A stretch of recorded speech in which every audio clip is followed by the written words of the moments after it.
अब देखते हैं डिफरेंट फॉर्म्स ऑफ नॉर्मलाइजेशन। दोस्तों नॉर्मलाइजेशन के बहुत सारे फॉर्म्स हैं। जो मोस्ट इंपॉर्टेंट फॉर्म्स है वो ये है, first normal form, second normal form, third normal form, Boyce Codd normal form और फोर्थ नॉर्मल फॉर्म। अब अगर आप इंडस्ट्री में जाएंगे ना तो बॉय स्कॉट नॉर्मल फॉर्म और फोर्थ नॉर्मल फॉर्म बहुत रेयरली यूज होगा। क्यों? क्योंकि फर्स्ट एनएफ, टू एनएफ और थ्री एनएफ इंप्लीमेंट करने के बाद डेटाबेस की सारी प्रॉब्लम्स मोस्टली रिजॉल्व हो ही जाती है यहाँ तक पहुँचने तक। तो बॉयज़ को नॉर्मल फॉर्म और फोर्थ नॉर्मल फॉर्म की ज़रूरत ही नहीं पड़ती है। और बहुत रेयर, बहुत ही ज़्यादा रेयर केस में इन चीज़ों की, इन नॉर्मल फॉर्म, बहुत ही रेयर केस में इन दोनों की ज़रूरत पड़ती है। तो हम लोग दोस्तों मेनली हम लोग यहाँ पर first normal form, second normal form, third normal form, BCNF देखेंगे डिटेल में, और फोर्थ नॉर्मल ऑफ का हम लोग बेसिक डेफिनेशन और क्या करता है वो देख लेंगे दोस्तों। स्टार्ट करते हैं फर्स्ट नॉर्मल फॉर्म के साथ। तो पहले देखिए एक रिलेशन या एक टेबल एटॉमिक कब होता है। तो सिंपली दोस्तों अगर कोई टेबल या कोई रिलेशन के एटॉमिक कब होगा, जब उसके सारे के सारे एलिमेंट्स इनडिविजिबल होंगे। मतलब समझिए अगर आपके पास एक एट्रीब्यूट है रिलेशन के अंदर, नेम। अब नेम यहाँ पर तीन पार्ट्स में डिवाइड हो जाता है, फर्स्ट नेम, मिडिल नेम और लास्ट नेम। तो नेम क्या हो गया? नेम हो गया divisible element of a relation. तो अगर ऐसे वैल्यू स्टोर, ऐसे एट्रीब्यूट स्टोर करेगा रिलेशन, तो रिलेशन एटॉमिक नहीं होता है। उसी के साथ अगर हमारे पास एक और एक एलिमेंट है रोल नंबर। अब रोल नंबर को हम लोग फर्दर डिवाइड नहीं कर सकते अलग अलग पार्ट्स में, तो रोल नंबर क्या होगा? हमारा इनडिविजिबल एलिमेंट हो गया। तो अगर एलिमेंट रिलेशन के अंदर सारे के सारे एलिमेंट्स ऐसे हैं जो इनडिविजिबल हो, तो वो रिलेशन हो जाता है एटॉमिक। अब फर्स्ट नॉर्मल फॉर्म की डेफिनेशन ही यही है, अगर कोई रिलेशन के अंदर सारे के सारे एट्रीब्यूट्स या एलिमेंट्स इनडिविजिबल है तो वो ऑटोमेटिकली फर्स्ट नॉर्मल फॉर्म में आ जाता है। आप थोड़ी सी डेफिनेशन देख लेते हैं फर्स्ट नॉर्मल फॉर्म के बारे में, वो क्या होता है, उसके क्राइटेरिया क्या होते हैं। अब सिंपली क्या है दोस्तों, अगर कोई रिलेशन के अंदर कंपोजिट और मल्टीवैल्यूड एट्रीब्यूट्स होते हैं तो उसने फर्स्ट नॉर्मल फॉर्म का क्राइटेरिया वायलेट कर दिया, तो इसीलिए वो फर्स्ट नॉर्मल फॉर्म में नहीं होता है। अब फर्स्ट नॉर्मल फॉर्म में होने के लिए क्या क्या क्राइटेरिया होते हैं वो देखते हैं। सबसे पहली चीज कि टेबल के अंदर, रिलेशन के अंदर सारे के सारे एट्रीब्यूट सिंगल वैल्यूड होना चाहिए। दूसरी चीज क्या है? एट्रीब्यूट का डोमेन चेंज नहीं होना चाहिए। तीसरी चीज क्या है? एट्रीब्यूट्स का नेम, हर कॉलम का नेम यूनिक होना चाहिए टेबल के अंदर। और लास्ट चीज क्या है कि जो डेटा है ना वो किसी भी फॉर्म में स्टोर हो सकता है। मतलब डेटा एक ही स्पेसिफाइड मैनर में स्टोर हो, ये मैटर नहीं करता। डेटा किस तरह से स्टोर है वो मैटर नहीं करता है, कौन सा डेटा स्टोर है ये मैटर करता है। तो सिंपल दोस्तों हम लोग क्या मालूम पड़ा कि फर्स्ट नॉर्मल फॉर्म, कोई भी रिलेशन फर्स्ट नॉर्मल फॉर्म में कब होगा? जब उसके अंदर सिर्फ और सिर्फ सिंगल वैल्यूड एट्रीब्यूट्स होंगे और उसके अंदर एक भी कंपोजिट या मल्टीवैल्यूड एट्रीब्यूट्स नहीं होंगे। आप समझते हैं फर्स्ट नॉर्मल फॉर्म को हम लोग एग्जाम्पल के साथ। दोस्तों एग्जाम्पल हमारे पास एक टेबल है, ये हमारे पास एक टेबल है और यहाँ पर हमारे पास तीन कॉलम्स है। कॉलम का नेम क्या है? फर्स्ट नेम, लास्ट नेम और नॉलेज। अब हम लोग देखेंगे इससे कुछ एट्रीब्यूट्स है, कुछ वैल्यूज है, Thomas, John, Adam, Miller, Maxwell, Gilchrist. लेकिन नॉलेज में देखेंगे ना तो यहाँ पर मल्टी वैल्यूड एट्रीब्यूट्स है ये। मतलब थॉमस की बहुत सारी वैल्यूज है, जावा, C++, PHP। उसी तरह जॉन और मैक्सवेल की भी बहुत सारी वैल्यूज है, PHP और जावा। और एडम की भी बहुत सारी वैल्यूज है, C++ और जावा। अब यहाँ पर मल्टी वैल्यूड एट्रीब्यूट है ये टेबल। दोस्तों अब हम लोग सिंपली समझ गया होगा कि ये जो रिलेशन है ये फर्स्ट नॉर्मल फॉर्म में नहीं है। क्यों? क्योंकि यहाँ पर मल्टी वैल्यूड एट्रीब्यूट्स है, एट्रीब्यूट्स की मल्टीपल वैल्यूज है यहाँ पर। तो अब हम लोग इसको सिंपली कैसे कन्वर्ट करेंगे? तो अब अगर हम लोग इसको कन्वर्ट करते हैं फर्स्ट नॉर्मल फॉर्म में तो ये टेबल कैसे बन जाएगा? ऐसे। मतलब यहाँ पर क्या होगा कि जो मल्टीपल एट्रीब्यूट्स थे उसको हम लोग सेपरेट करके न्यू रोज बना दिए। मतलब जो कि थॉमस था जिसकी तीन वैल्यूज थी एक ही रो के अंदर, हम लोग ने उसको तीन रोज में डिवाइड कर दिया, थॉमस, थॉमस, थॉमस। और उसके यहाँ पे हम लोग ने अलग कर दिया नॉलेज को, एक में जावा दिया, एक में C++ और एक में PHP। उसी तरह हमने जॉन के साथ भी किया और एडम के साथ भी किया। तो हमारे पास जो तीन रो का टेबल था, रिलेशन था, अब वहाँ पर कितने रो का हो गया? 7 रोज का। तो ये अब फर्स्ट नॉर्मल फॉर्म में तो कन्वर्ट हो चुका है। इसी को बोलते हैं फर्स्ट नॉर्मल फॉर्म। मतलब जो मल्टीपल एट्रीब्यूट्स है ना, वैल्यूज, उसको आप सेपरेट करके अलग अलग रोज में लिख देंगे तो आपको उसका टेबल बन जाएगा आपका फर्स्ट नॉर्मल फॉर्म में। अब ये फर्स्ट नॉर्मल फॉर्म में तो हो गया, लेकिन अब आप पूछें कि ये डेटा की स्टोरेज तो बढ़ गई, क्योंकि मल्टीपल रोज बन गए यहाँ पर, तो डेटा की स्टोरेज बढ़ गई, साइज बढ़ गया और डेटा का स्टोरेज भी बढ़ गया डेटाबेस का। तो दोस्तों ये चीजें आगे सॉल्व होगी 2NF में और 3NF में। ये था ऑल अबाउट 1NF। अब हम लोग एक और एग्जाम्पल लेके देखते हैं 1NF का दोस्तों। तो एग्जाम्पल हमारे पास एक और एक टेबल है जिसमें 5 कॉलम्स है, student ID, student name, student phone, student का स्टेट और स्टूडेंट कंट्री। अब इसके 3 रोज है, 1, 2 और 3। अब हैरी, महेश और अनस, ये तीन उसके स्टूडेंट का नेम है। अब हैरी के पास 2 फ़ोन नंबर है, तो ये क्या है, ये इधर इसके पास मल्टीपल वैल्यूज है यहाँ पर। तो ये मतलब ये टेबल ना अब फर्स्ट नॉर्मल फॉर्म में नहीं है। अब अगर इसको हम लोग कन्वर्ट करने जाएंगे फर्स्ट नॉर्मल फॉर्म में, तो ये टेबल कैसा बन जाएगा, ये जो वन स्टूडेंट आईडी है 2 बार रिपीट होगी, मतलब हैरी 2 बार रिपीट होगा, और जो उसके 2 फ़ोन नंबर्स थे वो सेपरेट हो जाएंगे, अलग अलग हो जाएंगे, अलग अलग रोज में स्टोर हो जाएंगे। तो दोस्तों ये अब ये टेबल हमारे पास आ गया फर्स्ट एनएफ में। दोस्तों यहाँ पर जो फ़ोन नंबर ये मैंने गलती से सेम सेम लिख दिया है, इसमें एक बार नंबर आएगा फर्स्ट वाला और सेकंड वाले में नंबर आएगा सेकंड वाला। तो होप आपको फर्स्ट नॉर्मल फॉर्म का कॉन्सेप्ट समझ में आ गया होगा। Second normal form 2NF। दोस्तों हम लोग को पता है कि फर्स्ट नॉर्मल फॉर्म क्या करता है, फर्स्ट नॉर्मल फॉर्म ग्रुपिज्म को खत्म करता है। फर्स्ट नॉर्मल फॉर्म रिडंडेंसी को एलिमिनेट नहीं करता है। मतलब कि अगर एक रो है टेबल के अंदर, उसके पास मल्टीपल वैल्यूज है टेबल के अंदर, तो वो फर्स्ट नॉर्मल फॉर्म क्या करेगा, वो मल्टीपल वैल्यूज को हटा के न्यू रोज क्रिएट करेगा, और मल्टीपल वैल्यूज को हटाकर हर वैल्यू एक न्यू रो में स्टोर करेगा। मतलब वो रिडंडेंसी एलिमिनेट नहीं कर रहा है, वो बस ग्रुपिज्म को खत्म कर रहा है। अब देखते हैं सेकेंड नॉर्मल फॉर्म। तो second normal form completely dependent है, कंप्लीटली बेस्ड है फुल फंक्शनल डिपेंडेंसी के कॉन्सेप्ट के ऊपर। सेकेंड नॉर्मल फॉर्म किस टेबल पे अप्लाई होगा, उन टेबल पे अप्लाई होगा जिसमें कंपोजिट कीज होती है। कंपोजिट कीज का मतलब क्या होता है कि जहां पर प्राइमरी की बनी हुई है दो से ज्यादा एट्रीब्यूट्स का यूज करके। तो अगर कोई टेबल, कोई रिलेशन सिंगल एट्रीब्यूट प्राइमरी की है उसके अंदर, तो वो ऑटोमेटिकली 2NF में आ जाएगा। अब एक रिलेशन 2NF में कब होता है, जब उसके अंदर पार्शियल डिपेंडेंसी नहीं होती है। मतलब उसके अंदर के जो नॉन प्राइम एट्रीब्यूट्स है वो बिल्कुल भी डिपेंडेंट नहीं होते हैं किसी भी सबसेट के, प्राइमरी कैंडिडेट की के किसी भी सबसेट के ऊपर। मतलब प्राइमरी की नॉन प्राइम एट्रीब्यूट क्या होता है दोस्तों, वो एट्रीब्यूट जो कैंडिडेट की का पार्ट नहीं है, और वो एट्रीब्यूट्स अगर कैंडिडेट की के सबसेट्स के ऊपर डिपेंडेंट नहीं है किसी भी तरह से, तो वो टेबल आ जाएगा 2NF के अंदर। इसका सिंपल डेफिनेशन क्या है कि a relation is in 2NF if it is in first normal form and every non-primary key attribute is fully functionally dependent on the primary key, then the relation is in second normal form। मतलब partial dependency नहीं चाहिए बिल्कुल भी, fully functional dependency होना चाहिए। मतलब या तो exist करना चाहिए प्राइमरी की के होने से, या तो exist नहीं करना चाहिए प्राइमरी की के नहीं होने से। दोस्तों इसमें दो इंपॉर्टेंट चीज क्या है कि नॉर्मलाइजेशन फर्स्ट NF और 2NF क्या करता है, पार्शियल डिपेंडेंसी रिमूव करने का काम करते हैं। अब पार्शियल डिपेंडेंसी रिमूव कैसे करते हैं हम लोग, कि जो रिलेशन जो टेबल है उसको हम लोग डिवाइड कर देते हैं दो अलग अलग टेबल्स में, और जो डिपेंडेंट है उसको हम लोग सेकेंड टेबल में डाल देते हैं रिलेशन में, और जिसके अंदर डिपेंडेंट है वो उसकी एक कॉपी भी हम लोग डाल देते हैं सेकेंड रिलेशन में। इसको समझाता हूँ दोस्तों मैं आपको एक एग्जाम्पल के साथ। एग्जाम्पल में हमारे पास एक टेबल है जिसमें 3 कॉलम्स है, स्टूडेंट आईडी, कोर्स नंबर और कोर्स फीस। अब यहाँ पर इनकी कुछ वैल्यूज है।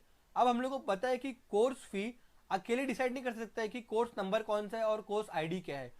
उसी तरह कोर्स फी और कोर्स स्टूडेंट आईडी मिलकर भी डिफाइन नहीं कर सकते कि कोर्स वैल्यू क्या है, कोर्स नंबर की वैल्यू क्या है। उसी तरह कोर्स फी और कोर्स नंबर भी डिसाइड नहीं कर सकते हैं कि स्टूडेंट आईडी की वैल्यू क्या है। तो दोस्तों हम लोग को यहाँ पे क्या मालूम पड़ रहा है कि course fee is not fully dependent on these things. तो अब हम लोग क्या करते हैं इसमें दोस्तों कि कोर्स फी हमारा क्या है, सिंपली नॉन प्राइम एट्रीब्यूट है। हम लोग को पता है कि कैंडिडेट की का पार्ट नहीं है। कैंडिडेट की कौन कौन से हमारे पास, स्टूडेंट आईडी और कोर्स नंबर, मतलब ये दोनों बन सकते हैं प्राइमरी कीज। अब हम लोग को ये पता है कि कोर्स फी डिपेंडेंट है कोर्स नंबर के ऊपर। मतलब अगर हम लोग कोर्स नंबर बताएंगे तो हम लोग को बता देंगे कि भाई वो कोर्स नंबर की, वो कोर्स की क्या फीस है। अब non prime attribute course fee is dependent on proper subset of the candidate key which is partial dependency and this is not in 2NF। मतलब ये टेबल 2NF में नहीं है। क्यों? क्योंकि कोर्स फी पार्शियली डिपेंडेंट है कोर्स नंबर के ऊपर। तो अब हम लोग क्या करेंगे, इसको 2NF में कन्वर्ट करेंगे। इस टेबल को 2NF में कैसे कन्वर्ट करेंगे, दो पार्ट्स में डिवाइड करके। अब वो दो पार्ट्स में कैसे डिवाइड करेंगे दोस्तों, एक पार्ट हम लोग बनाएंगे कैंडिडेट कीज का जो है स्टूडेंट आईडी और कोर्स नंबर, और दूसरा पार्ट बनाएंगे हम लोग डिपेंडेंसी का। तो डिपेंडेंसी में क्या हम लोग डालेंगे दूसरे पार्ट में दोस्तों, कोर्स फी डालेंगे जो डिपेंडेंट है। अब उसके क्या करेंगे हम लोग, एक डिपेंडेंट का भी पार्ट डालेंगे, जिसके ऊपर डिपेंडेंट है उसको भी हम लोग कॉपी डाल देंगे कोर्स नंबर का। देखते हैं टेबल कैसे बनेगा। तो 2NF का टेबल को कन्वर्ट करना है तो हम लोग उस टेबल को दो पार्ट्स में डिवाइड कर देंगे। वो डिवाइड कैसे करेंगे दोस्तों, दो पार्ट में एक टेबल बनेगा स्टूडेंट आईडी कोर्स नंबर, और दूसरा टेबल बनेगा कोर्स नंबर और कोर्स फी। तो यहाँ पर कैंडिडेट कीज का एक टेबल बन गया स्टूडेंट आईडी और कोर्स नंबर, और दूसरा टेबल बन गया कोर्स नंबर और कोर्स फी। अब course fee completely fully dependent है कोर्स नंबर पर। तो यहाँ पर अब ये टेबल आ गया 2NF में। होप आपको 2NF का कॉन्सेप्ट समझा होगा दोस्तों। Third normal form 3NF। दोस्तों अगर हमारे पास दो टेबल्स है, एक टेबल है 2NF में, दूसरा टेबल है 1NF में, अगर हम उन दोनों टेबल को कंपेयर करेंगे तो हम लोग को मालूम पड़ेगा कि 2NF वाले टेबल में कंपेयर टू 1NF टेबल से कम रिडेंडेंसी है, लेकिन रिडेंडेंसी है और कभी कभी प्रॉब्लम हो जाती है उसमें अपडेट एनोमलीज की वजह से।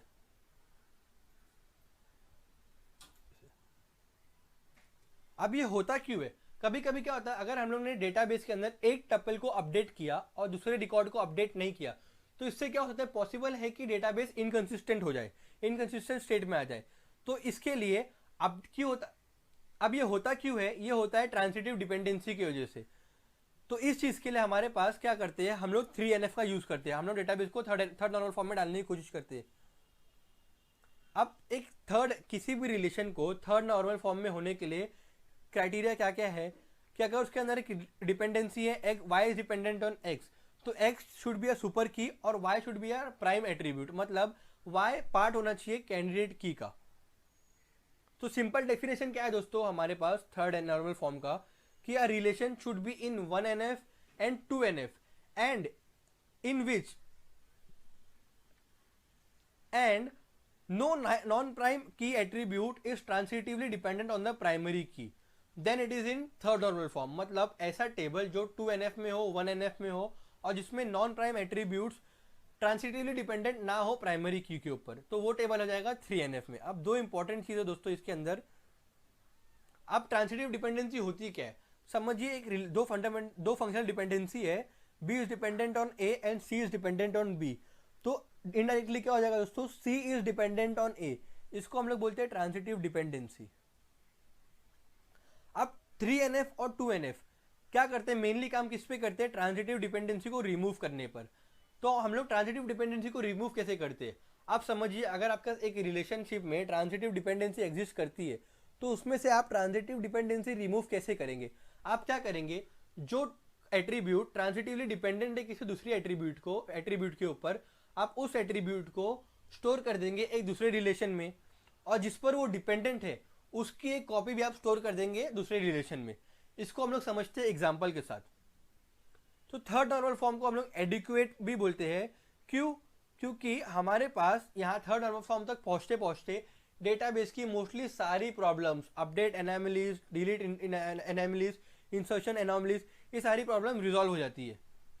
एग्जाम्पल की तरफ जाते हैं दोस्तों। तो एग्जाम्पल में हमारे पास एक रिलेशन है जिसके 5 कॉलम है, student ID, student name, student state, student country और स्टूडेंट एज। अब यहाँ पर फंक्शनल डिपेंडेंसी सेट क्या क्या है, student name is dependent on student ID, student state is dependent on student ID, student country is dependent on student state और student stage is dependent on student name. अब यहाँ पर देखेंगे तो candidate क्या है, कैंडिडेट की वो की होता है जो प्राइमरी की बनने के काबिल होता है। तो प्राइमरी की यूनिक की यहाँ पर सिर्फ एक ही है, स्टूडेंट आईडी। तो कैंडिडेट की हमारे पास क्या है, स्टूडेंट आईडी। अब अगर हम लोग इस रिलेशन में देखेंगे तो स्टूडेंट स्टेट डिपेंडेंट है स्टूडेंट आईडी के ऊपर और स्टूडेंट कंट्री डिपेंडेंट है स्टूडेंट स्टेट के ऊपर। तो अगर ट्रांसिटिव डिपेंडेंसी का डेफिनेशन आपको पता होगा तो उससे हम लोग मालूम पड़ता है कि स्टूडेंट स्टेट इनडायरेक्टली डिपेंडेंट है स्टूडेंट आईडी के ऊपर। तो लेकिन यहाँ पर क्या हुआ, थर्ड नॉर्मल फॉर्म का क्राइटेरिया तो फुलफिल नहीं हो रहा है यहाँ पर। तो अब हम लोग क्या करेंगे, इस टेबल को हम लोग थर्ड नॉर्मल फॉर्म में कन्वर्ट करेंगे। कन्वर्ट कैसे करेंगे, ये जो टेबल है इसके एट्रीब्यूट्स है, हम लोग इसको इस टेबल को दो पार्ट में डिवाइड कर देंगे।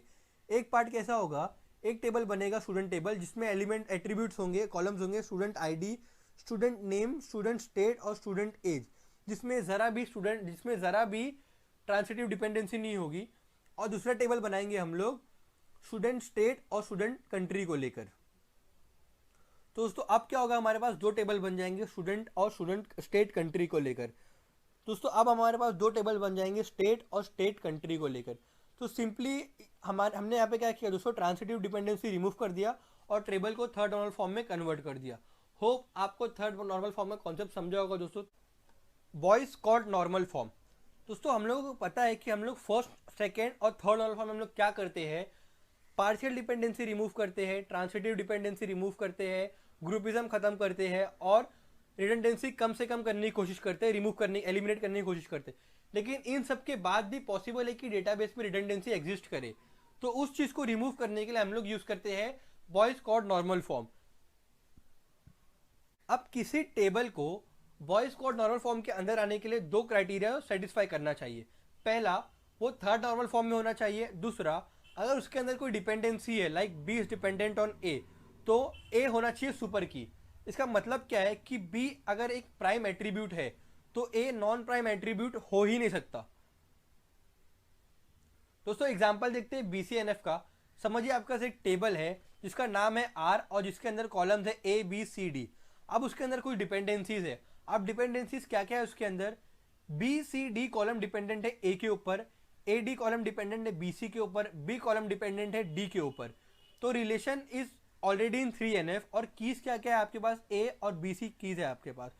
दोस्तों अब ये फंक्शनल डिपेंडेंसी BCD के अंदर A क्या है, सुपर की है, और उसी तरह फंक्शनल डिपेंडेंसी AD के अंदर BC क्या है, की है। लेकिन अगर BD हम लोग देखेंगे functional dependency B is dependent on A, इसमें D की नहीं है।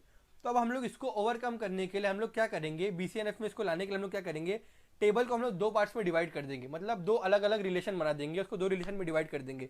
एक रिलेशन का नाम रखेंगे R1, दूसरे का नाम रखेंगे R2। तो टेबल किस तरह डिवाइड हो जाएगा दोस्तों, दो टेबल्स में। R1 में क्या क्या होगा, कॉलम्स A D C, और R2 में कॉलम होगा D और B। दोस्तों होप आपको BCNF एग्जांपल समझा होगा, उसका कॉन्सेप्ट समझा होगा आपको। फोर्थ नॉर्मल फॉर्म, दोस्तों ये इतना ज़्यादा इंपॉर्टेंट नहीं है वाइवा, रिटर्न एग्जाम और कॉर्पोरेट इंटरव्यूज को लेकर। क्यों? क्योंकि मोस्टली आपकी प्रॉब्लम्स फर्स्ट, सेकंड और थर्ड नॉर्मल फॉर्म में रिजॉल्व हो जाती है।